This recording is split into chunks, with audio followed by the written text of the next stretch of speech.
नमस्कार, मी श्रवण पाटील, महाराष्ट्र 04 न्यूज। आज आम्ही मानपाडा टेम्पो स्टँड येथे आलेलो आहोत। तरी रस्ता सुरक्षा सप्ताहानिमित्त ठाणे जिल्हा वाहतूक सेवा संघाचे अध्यक्ष श्री विजय यादव साहेब यांच्या मार्गदर्शनाखाली उपाध्यक्ष रामदास वाडवणे साहेब व सेक्रेटरी भटेसिंग राजपूत यांच्या मार्गदर्शनाखाली मानपाडा टेम्पो स्टँडचे ड्रायव्हर व चालक मालक यांना मार्गदर्शन करताना व वाहतुकीचे नियम कसे बाळगावे त्याबद्दल माहिती देताना सेक्रेटरी भटेसिंग राजपूत आपल्याला दिसत आहेत। तरीही ड्रायव्हरांना त्यांनी मार्गदर्शन केलेलं आहे की नो एंट्री असताना नो एंट्रीत कशा पद्धतीने आपण जाऊ नये व ड्रायव्हिंग करताना सीट बेल्ट लावावा व वाहतुकीचे नियम पाळावे। त्याबद्दल भटेसिंग राजपूत यांनी या वाहतूक सेवा संघटनेचे जे पदाधिकारी व चालक मालक व ड्रायव्हर जे आहेत त्यांना मानपाडा टेम्पो स्टँड येथे मार्गदर्शन करताना सर्व नियमांचं तुम्ही काटेकोरपणे पालन करायला पाहिजे। दारू पिऊन गाडी चालवणे, मोबाईलवरती बोलणे हा प्रकार, कारण आपल्यामुळे कोणाला धोका होता कामा नये। बरोबर मोबाईलवर बोलणे केस होते हा स्वाभाविक आहे। त्यांना पोलीस, वाहतूक पोलीस हे आपल्यावरती लक्ष ठेवण्यासाठीच आहे, कारवाई करण्यासाठी। म्हणून आपण नियमाचं पालन नेहमी करायला पाहिजे की आपल्यामुळे कोणाला धोका होता कामा नये, कुठे अपघात होता कामा नये।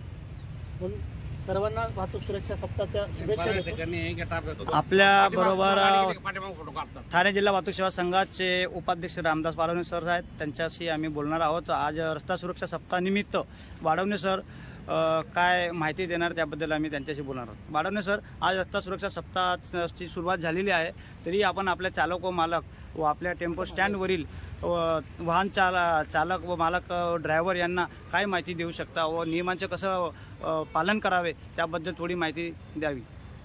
सर्वप्रथम वाहतूक सुरक्षा सप्ताहाच्या निमित्ताने सर्व वाहतूकदारांना हार्दिक शुभेच्छा।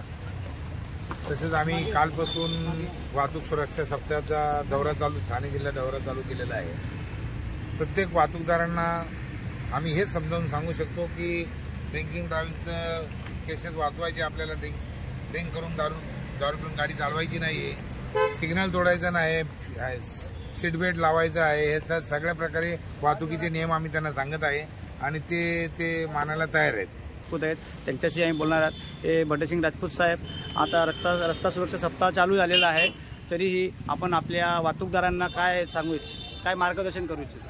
ठाणे जिल्हा ट्रक, टेम्पो, टँकर्स, बस वाहतूक सेवा संघ ही ठाणे शहरातील 26 संघटनांना घेऊन एक संघ संघटना आहे आणि माननीय विजय यादव साहेब यांच्या अध्यक्षतेनुसार, मार्गदर्शनानुसार या संघटनेची वाटचाल चालू असते। आज एक नवीन वर्षामध्ये आम्ही वाहतूकदारांची बैठक घेतली आणि त्यामध्ये वाहतूकदारांना आम्ही आवाहन केलं की सुरक्षा सप्ताह 1 जानेवारी ते 31 जानेवारी शासनाने हा आपल्यासाठी, आपल्याला अवेअरनेस व्हावा, कायद्याचं माहिती व्हावी, नियमाचं माहिती व्हावी याकरता असतो। आणि ह्यासाठी वाहतूक पोलीस असू द्या, RTO विभाग असू द्या, हे सर्व पदाधिकारी, सर्व अधिकारी आपल्याला माहिती देत असतात। त्यानिमित्ताने आम्ही ठाणे जिल्हा सेवा संघ खारीचा वाटा उचलून आम्ही वाहतूकदारांना एक सुरक्षा सप्ताहानिमित्त ही नियमाचं पालन काटेकोरपणे करावं असं आम्ही चालकांना आणि वाहतूकदारांना आव्हान केलं।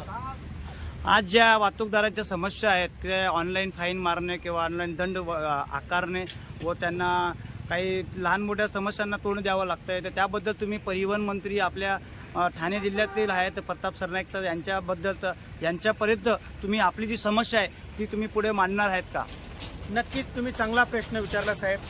वाहतूकदारांना रस्त्यावरती खूप मोठ्या समस्या आहेत आणि सर्व मोठ्या तक्रारी जर असतील तर त्यांना वाहतूक पोलिसांविषयी असतात की चुकीच्या पद्धतीने केसेस करतात। आम्ही सर्व वाहतूक पोलीस कर्मचारी यांना दोषी मानत नाही, पण काही ठराविक व्यक्ती की वाहतूकदारांवरती चुकीच्या पद्धतीने केसेस करतात आणि याचा नक्कीच आम्ही ठाणे जिल्हा वाहतूक सेवा संघातर्फे सगळ्यांना आव्हान केलं आहे की आमचा व्हॉट्सअप ग्रुप आहे, सोशल मीडिया आहे, तिथे तुम्ही आम्हाला द्यावे आणि त्या सर्व समस्यांना घेऊन आमचे ठाण्याचे परिवहन मंत्री, माजी उपमुख्यमंत्री एकनाथजी शिंदे साहेब यांच्याकडे आम्ही आमचं निवेदन देऊ आणि त्याच्या सर्वांना आम्ही न्याय देण्याचं काम वाहतूकदारांना करू। धन्यवाद।